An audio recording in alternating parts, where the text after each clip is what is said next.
Start करते हैं। After lunchtime, Bipin Babu realized that he couldn't possibly carry on sitting at his desk and working.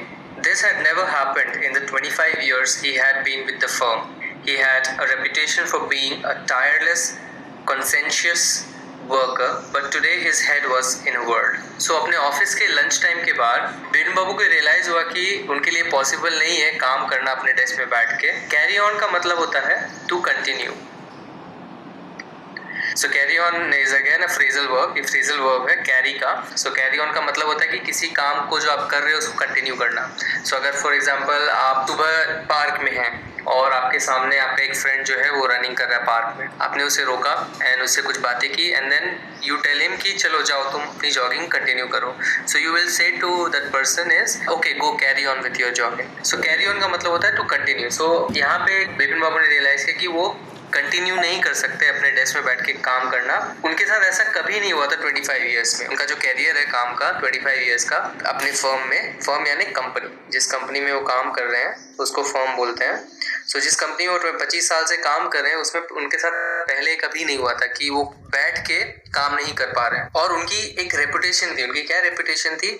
He was tireless and conscientious worker. Tireless का मतलब होता है कि जो कभी थके ना। In short उसको बोलते हैं energetic. So कोई energetic बंदा हुआ तो उसको tireless बोलेंगे। या जो बहुत ज्यादा effort दिखा के काम करते हैं, those who show great effort or energy. And conscientious का मतलब क्या होता है? Conscientious का मतलब होता है diligent. जो निष्ठापूर्वक अपना काम करते हैं बिना डिस्ट्रैक्शन के, और जो उनको काम दिया गया होता है वो आप पूरी तरह से करते हैं और अच्छे से करते हैं। सो इन अनदर वर्ड्स आप बोल सकते हो one who does his duty well and you can say thoroughly.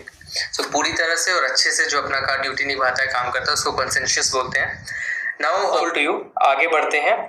Last में इसमें लिखा है but today his head was in a world. World का मतलब होता है कोई भी चीज ऐसे घूमती है ना, जैसे वॉशिंग मशीन में आपके पानी कैसे घूमता है तो उसको वर्ल्ड मोशन बोलते हैं, that is a spinning motion. Head was in a world एक पॉपुलर फ्रेज है, एक इडियम की तरह है। एक चीज आप नोटिस करो कि आपके इस पर्टिकुलर चैप्टर में बहुत सारे इडियम्स दिए हुए हैं। ये मैंने भी बहुत नोटिस किया पढ़ते समय आपका चैप्टर कि इडियम्स का इस्तेमाल बहुत किया है सत्यजीत रे ने। मे बी उनकी ये स्टाइल ऑफ राइटिंग है, आप समझ लो। पर इडियम्स के साथ प्रॉब्लम ये है कि आपको ये सीखना पड़ता है। हिंदी में भी देखोगे कि अगर कोई बोले मेरा सर चकरा गया, अगर किसी बच्चे से बोलोगे तो उसको समझ में नहीं आएगा कि सर चकराना का क्या मतलब है, सर का चक्कर खाना का मतलब क्या है। तो head was in the world is something like that, sir चकरा जाना। एंड आपको सर चकरा जाने का मतलब पता है, इसका मतलब आप कंफ्यूज हो गए हो कि क्या चल रहा है यहाँ पे। Head was in the world का सिंपली मतलब है confused.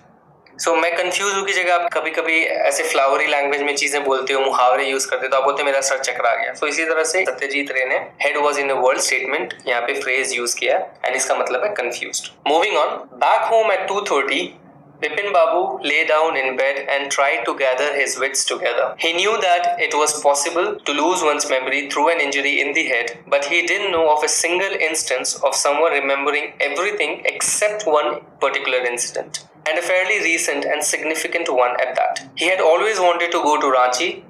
To have gone there, done things, and not to remember was something utterly impossible. So Bipin Babu दोपहर के 2:30 बजे वापस घर आ गए, उनसे काम नहीं हो रहा था एंड अपने बेड में आके लेट गए। सो ले डाउन का मतलब हो गया लेट जाना, lay down in bed and he was trying to gather his wits. Wits का मतलब होता है, wits अगर आप एक वर्ड को इंडिविजुअली देखोगे तो इसका मतलब होता है आपका इंटेलिजेंस, कि आप में कितना दिमाग चल रहा है आपका, that is intelligence. But again, gather his wits या gather someone wits या gather one's wits, ये कुछ भी प्रोनाउन हो सकता है। gather one wits का मतलब होता है to think calmly and clearly in a demanding situation. So अगर मैं लिखूं gather की जगह कभी कभी collect भी word use हो सकता है, so that would be like collect one's wits. इसका मतलब हो गया to think calmly and clearly in a demanding situation.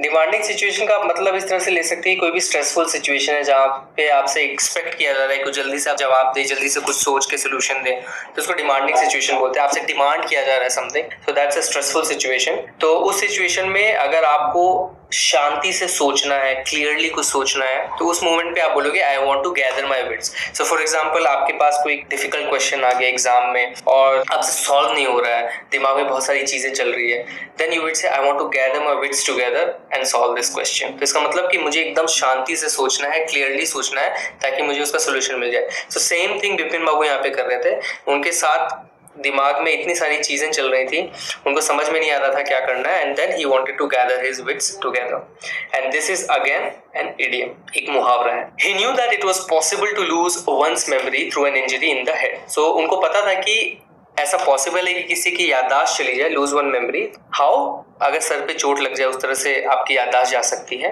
But उनको ये कभी पता नहीं था कि ऐसा भी हो सकता है कि किसी को सब कुछ याद रहे सिवाय एक इंसिडेंट के। सो सब कुछ याद है, रिमेंबर एवरीथिंग एक्सेप्ट, सिवाय एक पर्टिकुलर इंसिडेंट के। एंड ए फेयरली रीसेंट, और वो भी एक बहुत ही ज्यादा रीसेंट, फेयरली रीसेंट यानी काफी रीसेंट, क्वाइट रीसेंट, उसकी जगह फेयरली वर्ड यूज किया गया है क्वाइट की जगह, quite recent and significant word, और काफी इंपॉर्टेंट। और उनके लिए रांची का ट्रिप एक इंपॉर्टेंट ट्रिप था। वो ऐसा क्यों बोल रहे हैं? बिकॉज वो हमेशा से रांची जाना चाहते थे, उनके विश लिस्ट में था कि मुझे रांची जाना है, एंड उनके पास बहुत सारी थॉट्स थे कि मुझे वहां जाना है, बहुत सारी चीजें करनी है। और ऐसा होने के बावजूद, उनके विश लिस्ट में होने के बावजूद वो वहां पे गए हों और उन्हें याद ना हो एंड नॉट टू रिमेम्बर, वो अटरली इम्पॉसिबल चीज है। सो अटर वर्ड आपको याद होगा, पिछले पार्ट्स में आया था। अटर का मतलब होता है कंप्लीट या एब्सोल्यूट।